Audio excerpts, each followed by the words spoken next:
Hello guys, তো আমরা আমাদের লাস্ট পর্বতে কথা বলেছিলাম হিডিং এবং প্যারাগ্রাফ নিয়ে, যা আপনারা এখানে দেখতে পাচ্ছেন যে আমাদের নোটপ্যাড প্লাস প্লাসে অলরেডি আমরা ওপেন করে রেখেছি এবং এটাকে আমরা ব্রাউজারেও দেখেছি যে এটা হচ্ছে আমাদের হিডিং ছিল আর এটা আমাদের প্যারাগ্রাফ ছিল এবং এখানে আমাদের শিরোনাম ছিল। তো এখন আমরা এখানে এই ভিডিওতে কথা বলবো হচ্ছে টেক্সটের ফরম্যাটিং নিয়ে। টেক্সটের ফরম্যাটিং বলতে আপনি আপনি দেখেছেন যে আপনার কন্টেন্টগুলো আপনি যখন কোনো একটা ব্রাউজারে প্রকাশ করছেন, তো বিভিন্ন ধরনের স্টাইল বা বিভিন্ন ধরনের, আমরা সেসব স্টাইলে যাব না। যেমন ধরেন আপনার এই কথাটা হচ্ছে আমাদের এটা একটা শিরোনাম ছিল, এখানে আমাদের এটা শিরোনাম, এটা আমাদের প্যারাগ্রাফ ছিল। তো এখন আপনার প্যারাগ্রাফের মধ্যে আপনি একটা চাচ্ছেন যে যেটা কোট হিসেবে, যে somebody said something like this, কেউ এটা বলেছে। তো যেমন ধরেন কবি বলেছেন, কবি বলেছেন, আমরা এই কথাটা এইভাবে এখানে লিখতে পারি যে কবি বলেছেন, কবি বলেছেন এই কথাটা। এখন কবি বলেছেন যেহেতু, তাহলে তো একটা কোট হয়ে গেছে, এটা একটা উক্তির মতো চলে গেছে। তো কোনো উক্তি মানে কোনো একজন লোক কিছু একটা বলছে, সেটাকে প্রকাশ করবেন আপনি কিভাবে? সেটাকে আপনি কিউ, একটা ট্যাগ আছে, কিউ ট্যাগের মধ্যে আপনি দিলে, কিউ ট্যাগ দিলেন এবং শেষ করলেন। আপনার প্যারাগ্রাফের মধ্যে কিউ থাকলে, কিউ মানে হচ্ছে কোট, আপনি দেখবেন এখানে যে কবি বলেছেন এবং এখানে একটা কোটেশন মার্ক চলে আসছে। আপনি এখানে দেখতে পাচ্ছেন যে এখানে একটা কোটেশন মার্ক এবং এইখানে একটা কোটেশন মার্ক। আমি আর একটু বড় করে দিলে আপনি হয়তো দেখতে পাবেন যে এখানে একটা কোটেশন মার্ক এবং এখানে একটা কোটেশন মার্ক। কিন্তু এটাকে আপনি যদি মনে করেন যে না, এরকম মানে কোটেশন আমি একটা ব্লক কোড চাচ্ছি, যে এই কোডটাকে পুরোটা ব্লক করবে, তাহলে আপনি কি এইভাবে ইউজ করতে পারেন যে কবি বলেছেন, এরপরে কোটেশনের মধ্যে আপনি আবার লেখেন ব্লক কোড। আপনি এখানে ব্লক কোড লিখলেন এবং এইখানে সেই ব্লক কোডটা আপনি শেষ করলেন।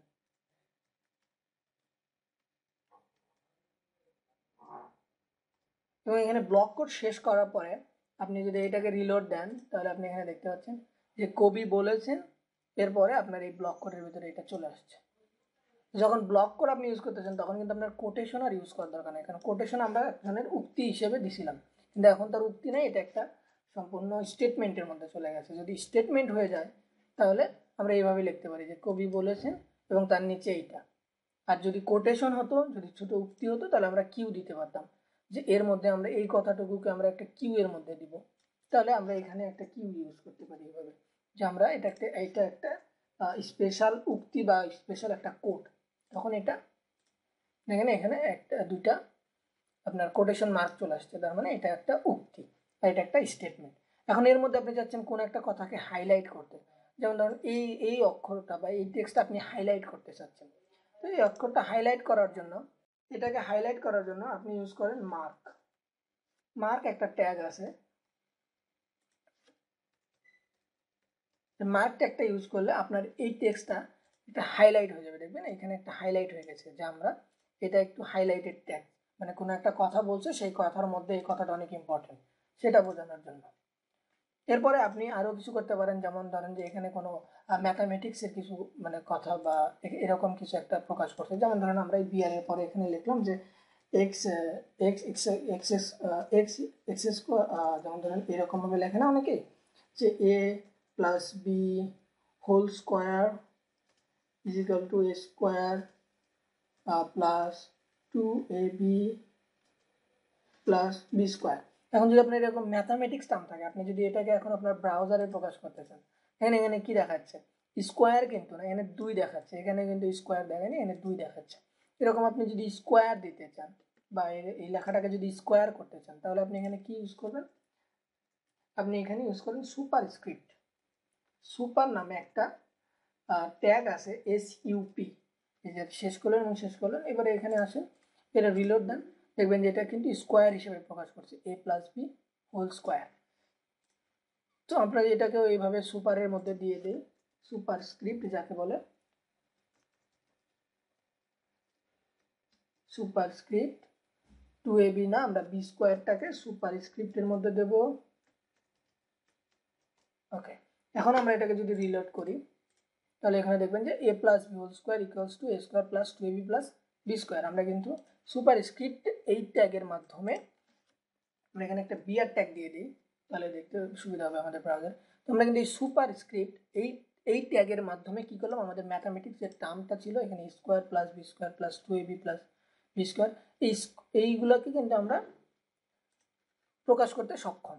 এখন আপনার যদি এরকম থাকে যে x2 or something like this, মানে এরকম যদি হয় যে x2 প্লাস y2 এরকম আপনার যদি প্রকাশ করার দরকার হয়, তাহলে আপনি কিভাবে প্রকাশ করতে পারেন?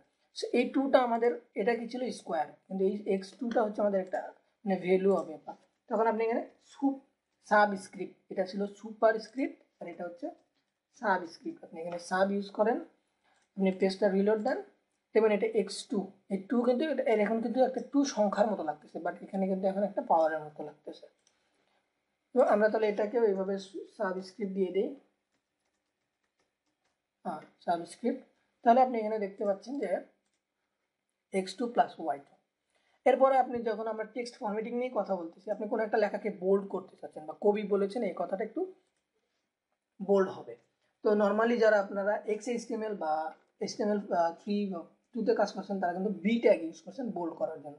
তো নর্মালি HTML5 এ আমরা এই স্ট্রং ট্যাগ ইউজ করব, যে এই কথাটা স্ট্রং ট্যাগ ইউজ করলে কি হবে, দেখেন আপনি, এটা আমি স্ট্রং ট্যাগ ইউজ করলাম এবং এখানে গেলাম, কি কবি বলেছেন এই কথাটা কিন্তু বড় হয়ে গেল বা এটা একটা বোল্ড হয়ে গেল, যদিও শিরোনাম আর এটার সাথে প্রায় মিলে গেল, তারপর এটা পি আর এটা হচ্ছে H2, এর কিন্তু সাইজ একটু ডিফারেন্স আছে। এরপরে আপনি কোনো একটা লেখাকে ইটালিক করতে চাচ্ছেন বা এরকম আরো বিভিন্ন ধরনের টেক্সটের ফরম্যাটিং করতে চাচ্ছেন, খুবই সিম্পল। এখানে আপনি দেখতেছেন এখানে মনে হচ্ছে অনেক কিছু হয়ে গেল। আচ্ছা, ধরেন এই আন্ডে কথাটাকে আমরা ইটালিক করবো, জাস্ট আই ট্যাগ ইউজ করেন। আই ট্যাগ হচ্ছে ইটালিক লেখাটাকে একটু ব্যাকা করার জন্য, মানে ইটালিক ভাবে। দেখেন এখানে এই পুরোটা লেখায় ইটালিক হয়ে গেছে, কারণ আমার এখানে ট্যাগটা ক্লোজ করা হয়নি। ট্যাগটা ক্লোজ না করার কারণে পুরো লেখাটাই কিন্তু এসে, আমরা কিন্তু এর লাস্ট ভিডিওতে বলেছিলাম যে ট্যাগ ক্লোজ করা কতটা ইম্পর্টেন্ট। দেখেন এখন এখানে কিন্তু এটা ইটালিক, আপনি ইটালিক করার জন্য এরকম আই ইউজ করতে পারেন, বোল্ড করার জন্য স্ট্রং ট্যাগ ইউজ করেন, কোনো একটা লেখাকে হাইলাইট করার জন্য মার্ক ট্যাগ ইউজ করেন, সুপার স্ক্রিপ্ট বা সাবস্ক্রিপ্ট করার জন্য আপনার ম্যাথামেটিক্স টার্মগুলোকে যদি আপনি ওয়েব ব্রাউজারে প্রকাশ করার দরকার হয় সেগুলোকে এইভাবে লেখেন। এছাড়া আরও অনেক ধরনের ছোট ছোট কিছু মানে টেক্সট ফরম্যাটিংয়ের জন্য আছে, যেগুলো আমরা কাজ করতে করতে বা আমরা যে রিয়েল টাইম অ্যাপ্লিকেশন বা রিয়েল টাইম একটা ওয়েবসাইট তৈরি করতে যাচ্ছি বা আমাদের যে আমরা প্র্যাকটিসের জন্য যেটা করব, সেই ওয়েবসাইটে আপনি সব বিষয়গুলো ক্লিয়ার হয়ে যাবে। এখন আপনি শুধু জানেন যে টেক্সটের কীভাবে ফরম্যাটিং করতে হয় বা এই ছোট বড় বা নিচে উপরে কীভাবে একটু হাইলাইট করবেন, কীভাবে বড় করবেন, হিডিং করবেন, এই বিষয়গুলো।